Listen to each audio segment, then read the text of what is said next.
जय मसीह की इस बाइबल अध्ययन अनुभव एक मसीही परिवार में आपका फिर से स्वागत है। यह पहले अध्याय का तीसरा भाग है जिसमें हम पुराने नियम के माध्यम से चल रहे हैं ताकि परिवार के लिए परमेश्वर की योजना को जान सकें। और जो हम कर रहे हैं वह यह है कि मैं आपको बार बार दिखाने की कोशिश कर रहा हूं कि बाइबल की शुरुआत से अंत तक परमेश्वर उन दो चीजों को जोड़ता है जिन्हें हमने अलग कर दिया है। वह परिवार को अपनी दुनिया के लिए बनाई गई योजना से जोड़ता है।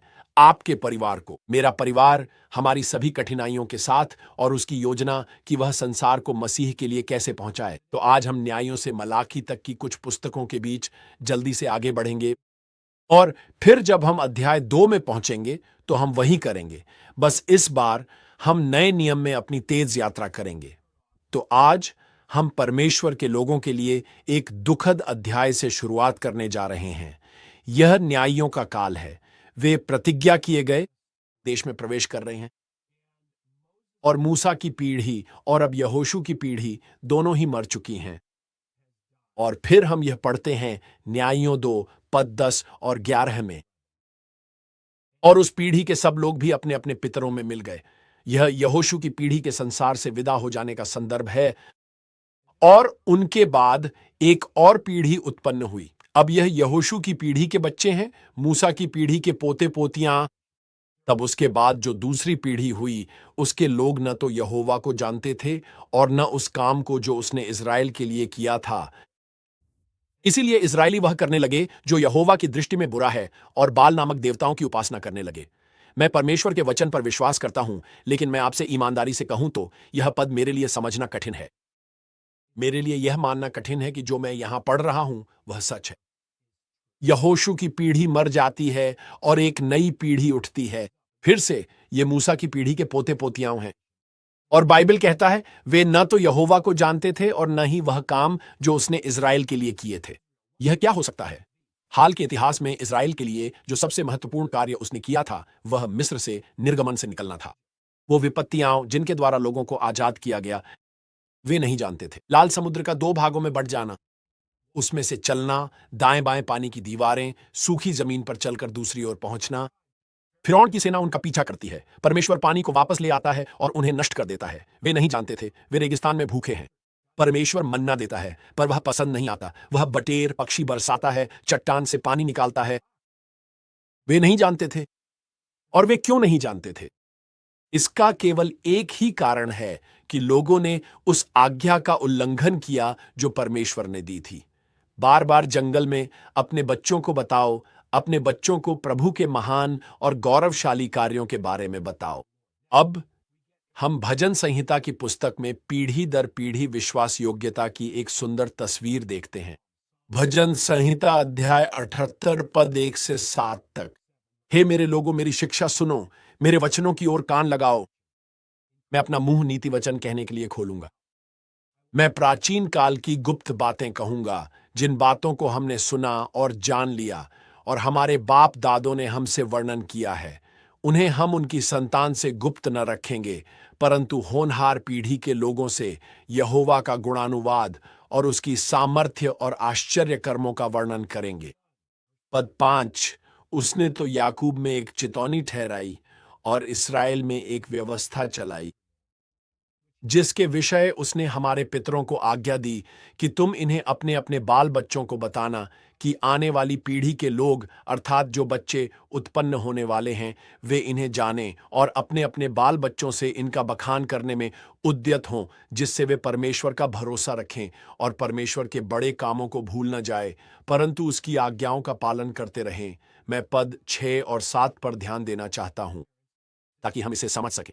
सबसे पहले परमेश्वर कहता है कि वह पिताओं और माता पिता को आज्ञा दे रहा है, अपने बच्चों को प्रभु के महान और महिमामय कार्यों के बारे में बताओ। उन्हें वे शक्तिशाली चमत्कारी बातें बताओ जो परमेश्वर ने बाइबल और तुम्हारे जीवन में की है। परमेश्वर माता पिता को ऐसा क्यों कहता है? स्पष्ट है, हम चाहते हैं कि हमारे बच्चे प्रभु के महान कार्य सुने, यहां तक कि वे बच्चे भी जो अभी जन्मे नहीं हैं। दूसरे शब्दों में परमेश्वर चाहता है कि मैं अपने बच्चों को प्रभु के महान और महिमामय कार्यों के बारे में बताऊं, ताकि वे मेरे अजन्मे पोते पोतियों को भी यह बातें बताएं। मेरा एक जन्मजात पोता है और अभी मेरी बेटी के गर्भ में एक अजन्मा पोता भी है। यदि परमेश्वर ने चाहा तो और भी कई पोते पोतियां होंगे, लेकिन परमेश्वर चाहता है कि मेरे बच्चे मेरे अजन्मे पोते पोतियों को प्रभु के महान और महिमामय कार्यों के बारे में बताएं। फिर बाइबल कहता है वे उठ खड़े होंगे। यहां कौन उठ खड़ा हो रहा है? ये अजन्मे पोते पोतियां हैं। वे उठ खड़े हो सकते हैं और प्रभु के महान और महिमामय कार्यों को अपने बच्चों को बता सकते हैं।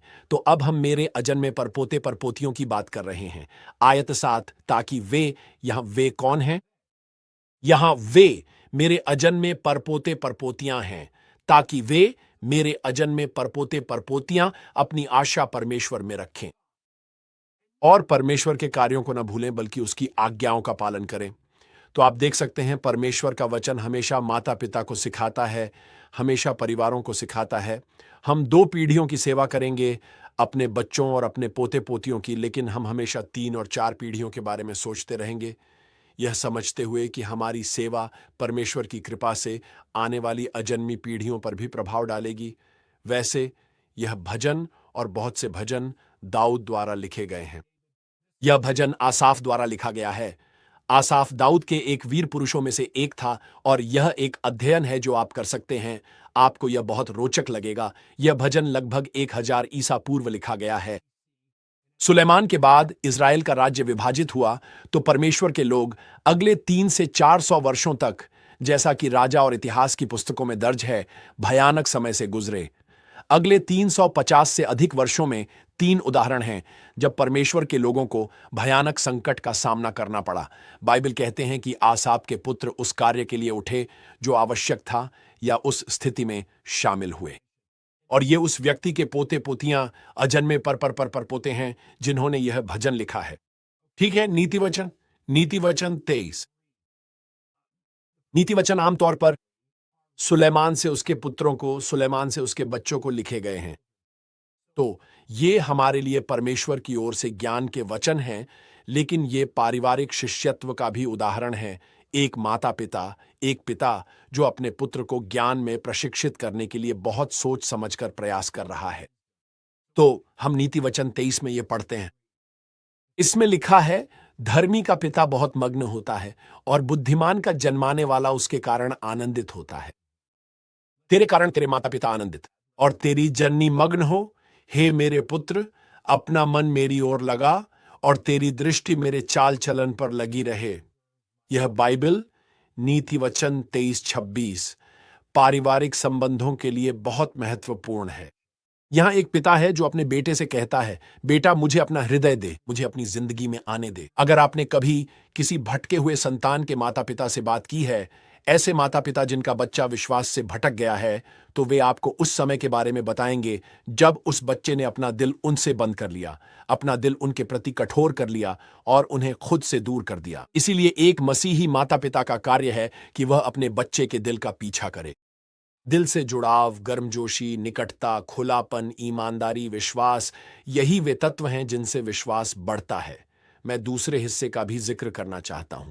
सुलेमान बेटे से कहता है, अपनी आंखों से मेरे मार्गों को देखो, मेरी जिंदगी देखो बेटा। हमें यह सोचने का मन हो सकता है, हां मुझे देखो, मैं परिपूर्ण हूं, मेरे उदाहरण का अनुसरण करो। अगले कुछ पदों में सुलेमान अपने बेटे से यौन पाप के प्रति चेतावनी देने और इस क्षेत्र में अपने चुनावों के कारण अपने जीवन में आई तबाही के बारे में बात करेगा। जब वह अपने बेटे से कहता है, अपनी आंखों से मेरे मार्गों को देखो, तो वह कह रहा है, बेटा मेरी तरह मत करना, मेरे उदाहरण का अनुसरण मत करना। मैं चाहता हूं कि मेरी छत तुम्हारी जमीन बने। मेरे जीवन में जो भी अच्छाई या धार्मिकता है, मैं चाहता हूं कि तुम वहीं से आगे बढ़ो। लेकिन मेरे जीवन में जो भी पाप, दुष्टता या टूटन है, उसे मेरी पीढ़ी में ही छोड़ देना, उसे अपनी पीढ़ी में मत ले जाना। ठीक है, मैं पुराने नियम की आखिरी किताब से कुछ और उदाहरण देना चाहता हूं। मलाकी 2 अध्याय 2 में हमें विवाह और तलाक से संबंधित एक आम तौर पर उद्धृत वाक्यांश मिलता है। यह मलाकी अध्याय 2 और पद 16 है, जहां लिखा है, मैं तलाक से घृणा करता हूं। अब मैं इस वचन के प्रति विशेष रूप से संवेदनशील हूं और खासकर इस बात को लेकर कि हम मसीही जगत में इसके बारे में कैसे बात करते हैं, क्योंकि मेरे माता पिता का भी तलाक हुआ था। जब मैं परमेश्वर तलाक से घृणा करता है पढ़ता हूं तो मुझे तुरंत वह दर्द और घाव याद आ जाते हैं जिनसे मैं गुजरा हूं, और वह पीड़ा भी जिसे मैंने पिछले 30 सालों में युवा और पारिवारिक सेवकाई के दौरान अनगिनत परिवारों में देखा है। हम मलाकी 2:16 में परमेश्वर तलाक से घृणा करता है। मेरी चिंता का एक हिस्सा यह है कि हम बस सीधे वहीं चले जाते हैं, परमेश्वर तलाक से घृणा करता है, और हम यह पर्याप्त रूप से नहीं समझाते या व्याख्या नहीं करते कि क्यों। इस उत्तर को पाने के लिए हमें कुछ पद पहले जाना होगा। परमेश्वर तलाक से घृणा करता है, और सवाल वास्तव में यह है कि विवाह में एकता क्यों है आधारित ईसाई विवाह ईश्वर के लिए इतनी बड़ी बात क्यों है। तो आइए हम पद 13 पर वापस चलते हैं और उत्तर जानते हैं। फिर तुमने यह दूसरा काम किया है कि तुमने यहोवा की वेदी को रोने वालों और आहें भरने वालों के आंसुओं से भिगो दिया है, यहां तक कि वह तुम्हारी भेंट की ओर दृष्टि तक नहीं करता और न प्रसन्न होकर उसको तुम्हारे हाथ से ग्रहण करता है। तुम पूछते हो ऐसा क्यों? इसलिए क्योंकि यहोवा तेरे और तेरी उस जवानी की संगिनी और ब्याही हुई स्त्री के बीच साक्षी हुआ था जिससे तूने विश्वासघात किया है। क्या उसने एक ही को नहीं बनाया जबकि और आत्माएं उसके पास थीं? और एक ही को क्यों बनाया? इसलिए कि वह परमेश्वर के योग्य संतान चाहता है। इसलिए तुम अपनी आत्मा के विषय में चौकस रहो और तुम में से कोई अपनी जवानी की स्त्री से विश्वासघात न करे। यहां सवाल है, यह इतना महत्वपूर्ण क्यों है? पति और पत्नी के लिए अपने वाचा संबंध में विश्वास योग्य रहना, पति पत्नी के रूप में एकता की ओर बढ़ना बहुत जरूरी है। एक पुरुष अपने पिता और माता को छोड़कर अपनी पत्नी से जुड़ जाएगा और वे दोनों एक शरीर हो। क्या प्रभु ने उन्हें एक नहीं बनाया? शरीर और आत्मा में वे उसके हैं। और क्यों एक? पद 15, इसलिए तुम अपनी आत्मा के विषय में चौकस रहो और तुम में से कोई अपनी जवानी की स्त्री से विश्वासघात न करे, क्योंकि इस्राएल का परमेश्वर यहोवा यह कहता है, मैं तलाक से घृणा करता हूं। क्या आप जानते हैं कि तलाक की सबसे बड़ी समस्या क्या है? यह बच्चों से विश्वास छीन लेता है।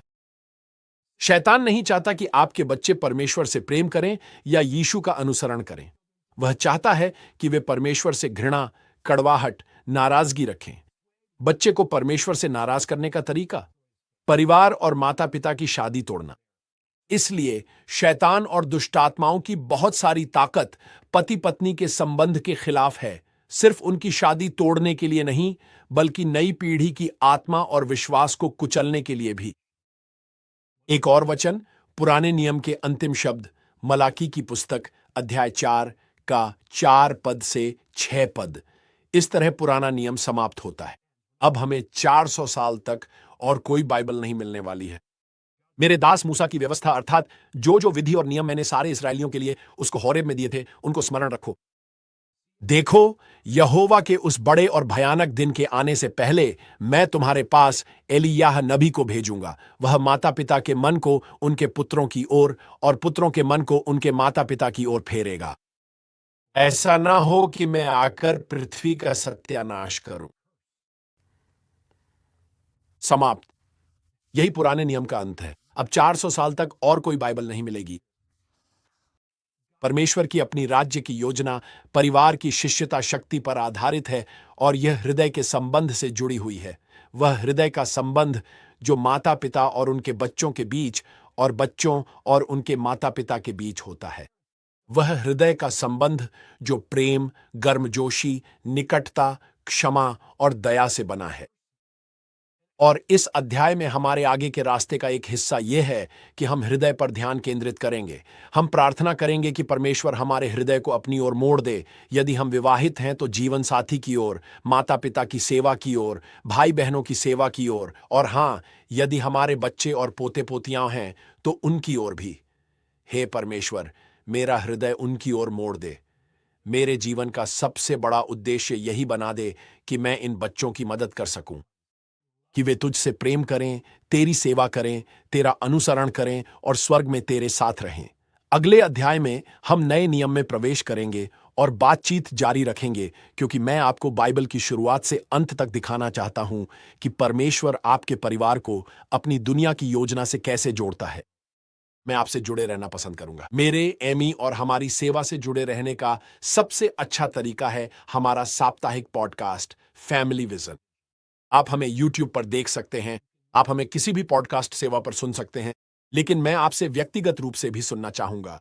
हमारी वेबसाइट visionaryfam.com पर जाएं, संपर्क बटन पर क्लिक करें परिवार या कलीसिया के लिए प्रार्थना, सवाल या प्रभु से आशीर्वाद चाहिए तो बताएं।